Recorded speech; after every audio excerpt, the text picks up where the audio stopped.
A really long time ago, the first humans arrived in Oregon, and they established settlements across the state.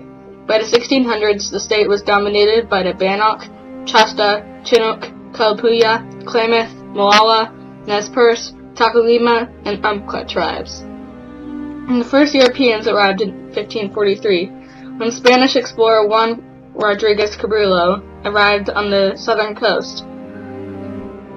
Juan Perez, another Spanish explorer, came in 1774, exploring the Yaquina Head, the mouth of the Columbia River, and the coast all the way up to British Columbia. British explorer James Cook arrived in 1778 and looked for the Northwest Passage. The first Americans arrived in 1803 with the Lewis and Clark expedition. The expedition took several years, but the explorers eventually made it to Oregon. They stayed at Fort Clatsop while they were there. After the expedition, the area was dominated by fur trappers. Starting in 1818, Oregon was jointly occupied by the U.S. and Great Britain. As you can imagine, the region became disputed. America finally purchased the Oregon Territory in 1846, which also included Washington and Idaho.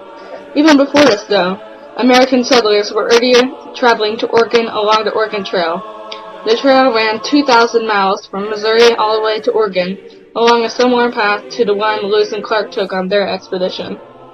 But the Native Americans already living there did not go down without a fight. In 1847, the Cayuse War was fought against the Cayuse tribe for 8 years. In 1855, the Rogue River War was fought against the Rogue River Native Americans. Both ended in a victory for the United States. On February 14, 1859, Oregon finally became a state, with only 50,000 people living there at first. During the Civil War, Oregon was on the Union side and saw no fighting. After the Civil War, Oregon instituted a highly racist policy of keeping out freed slaves. The law was first passed in 1854 and was even inscribed into the Oregon Constitution. It was finally repealed in 1916. In 1933, construction began on the massive Bonneville Dam.